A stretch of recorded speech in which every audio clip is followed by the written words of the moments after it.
Welcome to this podcast produced for Business Lincolnshire as part of the Fit for Business programme.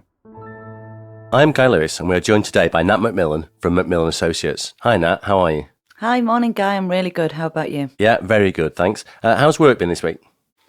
Been really, really good. As always, out and about, meeting people, beyond just Yorkshire, which is quite nice. But yeah, all good. It's great to see the business sector booming again. Yeah, it is good. So what are we discussing today? Today we're going to talk a bit about the dreaded interview. Hopefully not dreaded. Yeah, like I shiver down my spine when you mention that. So can you give me some sort of examples of what good interviewing sort of looks like? I do know what bad ones look like. Yeah, it might be interesting to hear some of your stories. So really good interviewing for me, remembering first and foremost, it's a two-way process. So it's not just about what you want from any candidate. It's also, do they want to come and work for you? So I think often I see these businesses that do, really great job adverts and it all looks wonderful, doesn't it? And a bit snazzy and exciting. And then they come along on the day and it's this really dull interview, or even worse, you arrive and nobody says hello and welcome, you're just shoved in a little room to wait. All of that counts. All of that is about our impression of what would it be like to come and work here? We talk a lot about culture, don't we, these days? Yeah. Well, that's classic, isn't it? When I turn up for an interview, what's my sense of what it feels like round here? What are they like? How are they treating me? Yeah, so both selling each other. So you're selling the business, they're selling themselves, and the idea of the interview is that sort of that meeting that does that should enable that. Yeah, absolutely. And then I think remembering that when you go through to the interview, and if you can, a bit like we are now, making it feel like a conversation. Mm-hmm. It's not meant to be an opportunity to test somebody and, almost, right, I'm going to go for that jugular question. I don't know about you, but I used to work with a team member who used to take great pride in thinking about what question will I come up with that'll really make them sweat. Well... You're laughing, Guy. You might have a memory of similar.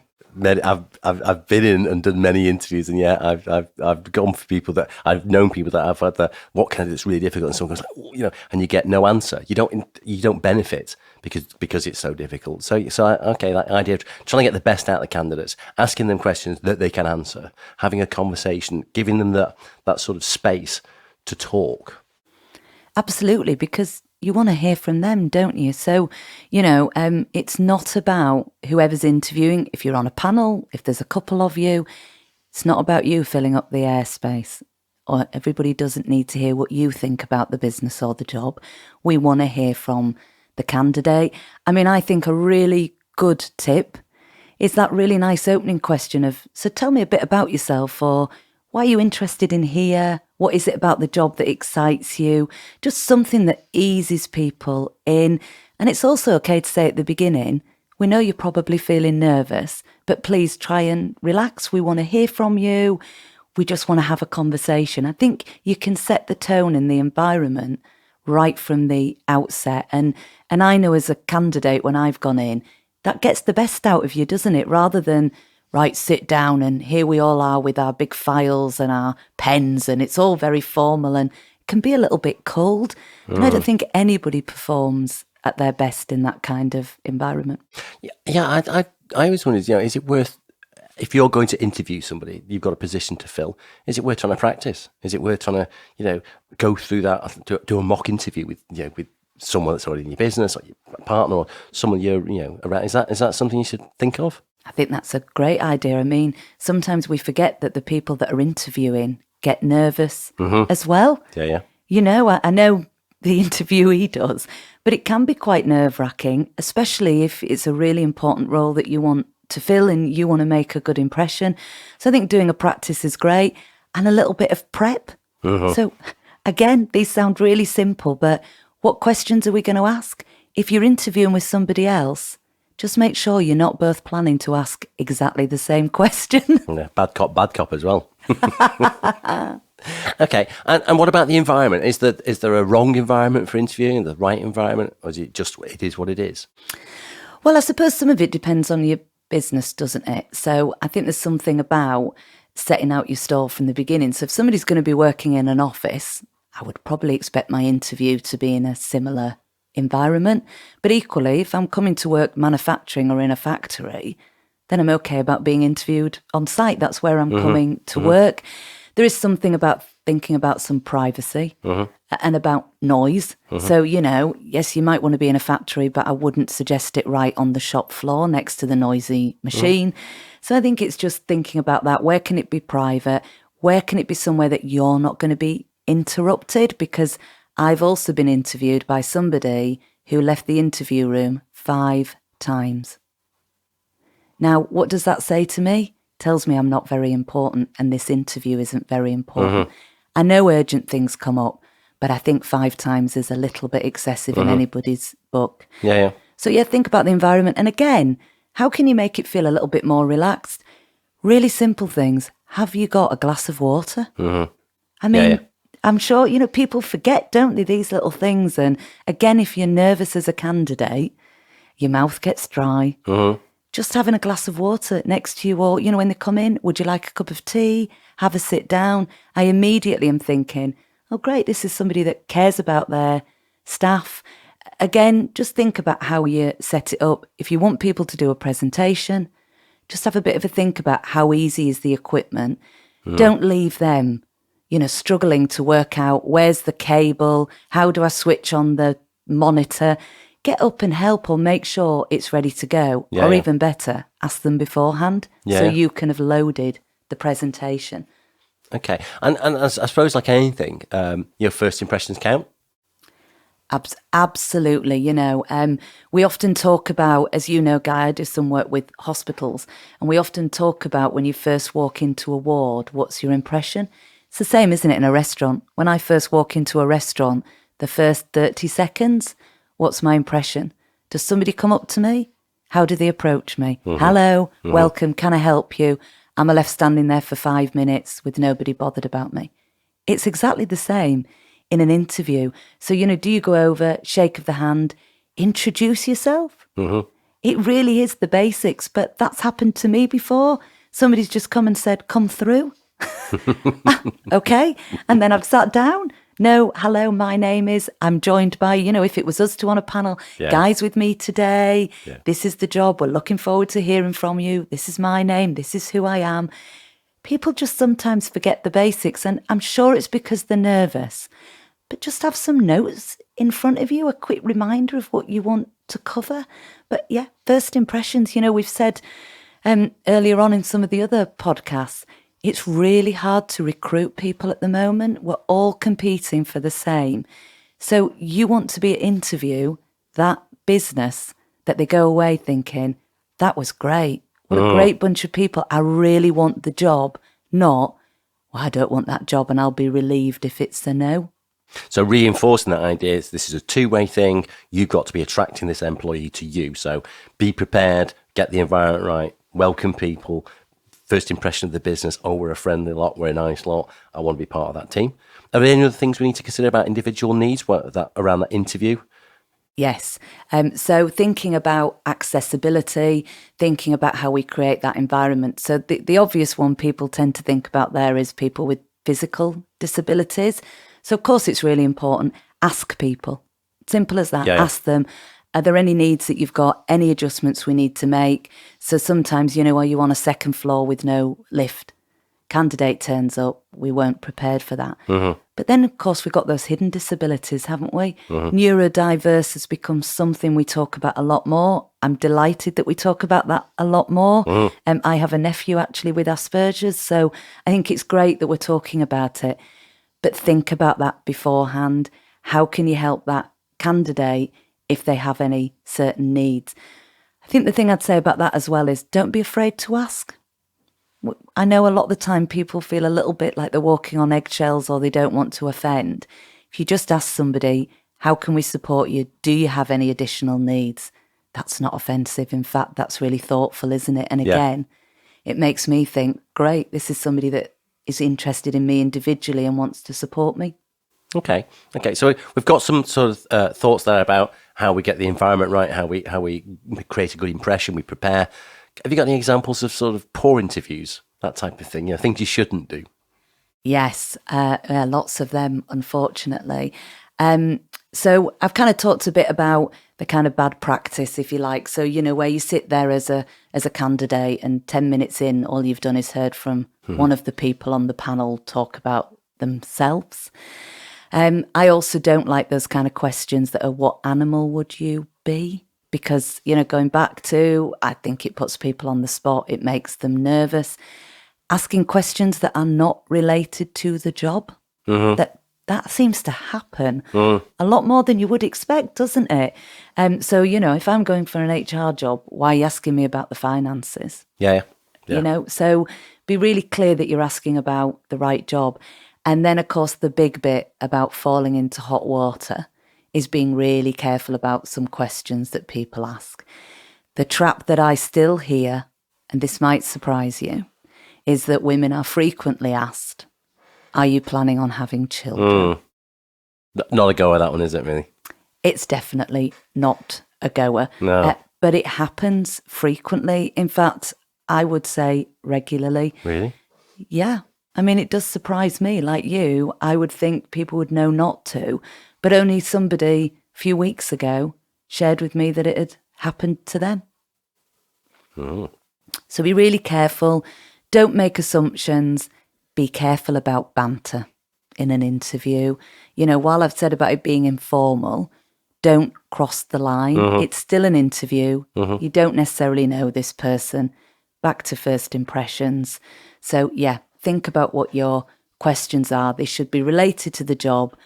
The other one that people often ask as well is about how far people have to travel. So what do I mean by that? I got asked the other week if we could ask at interview, can I ask where you live?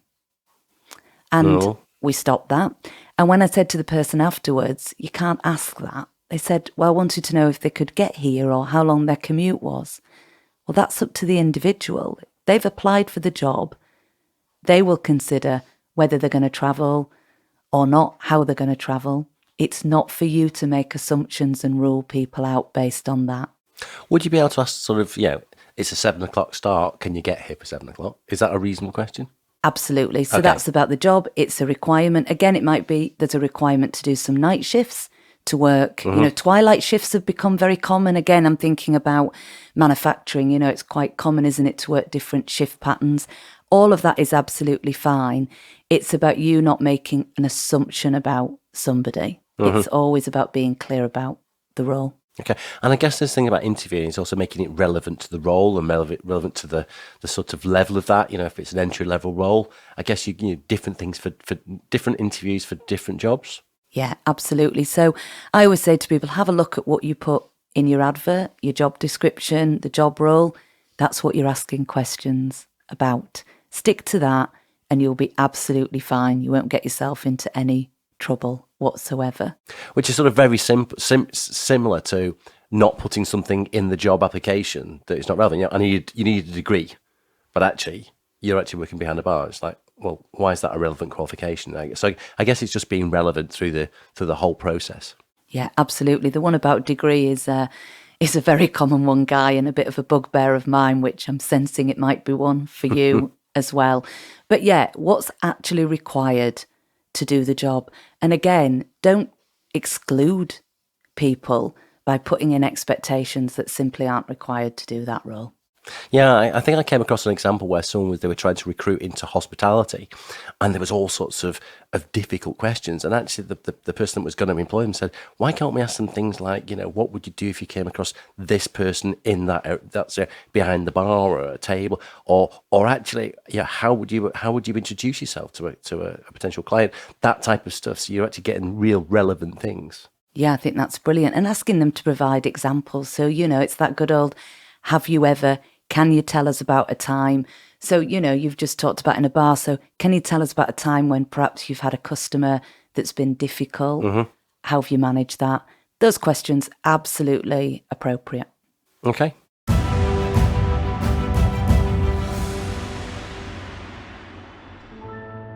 My name's Guy Lewis, and you're with myself and Nat McMillan discussing interviewing. We've talked about good interview techniques and some of the things that you should try to avoid. Now I want to look more at the sort of practicalities. So What are the things that you must sort of do around that interviewing? What should we also do? Yeah, thanks, Guy.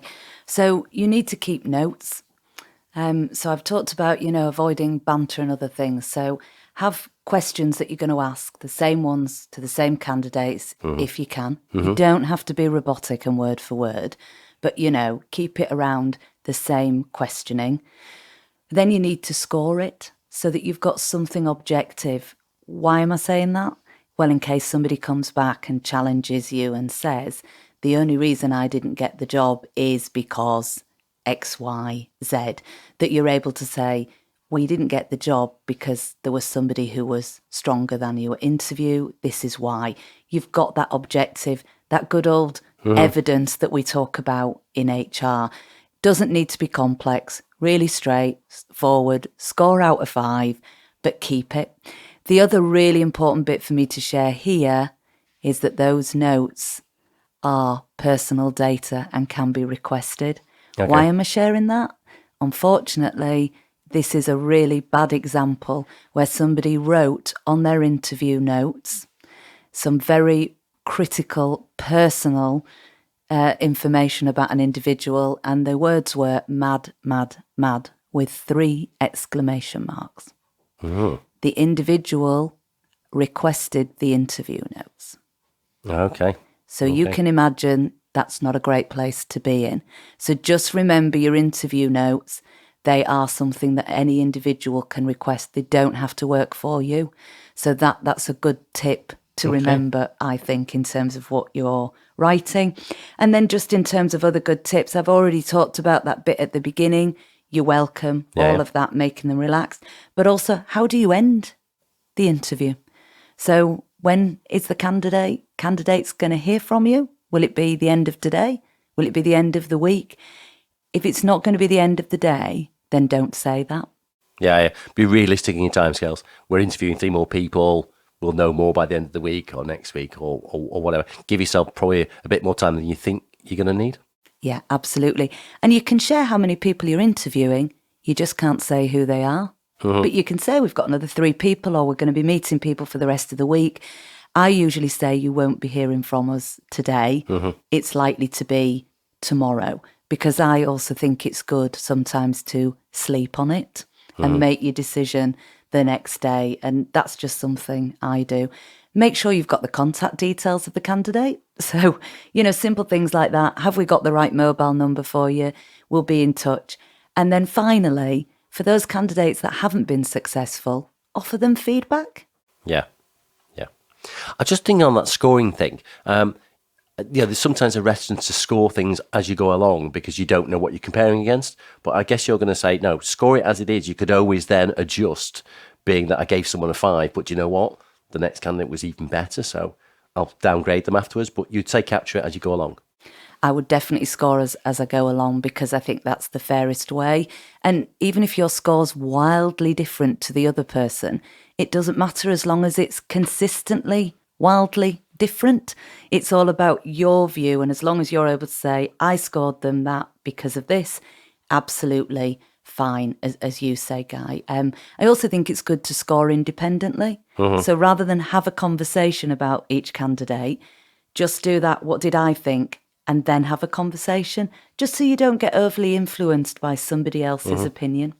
I've got one more bit, last thing really, last point on this, and that's that sort of trial, that trial part of the interview. You quite often, maybe in manufacturing, some say, could you just step on the manufacturing line and see how dexterous you are? Is that okay, that type of stuff? I'm not necessarily talking about doing a shift behind a bar. I'm just talking maybe someone doing a practical test.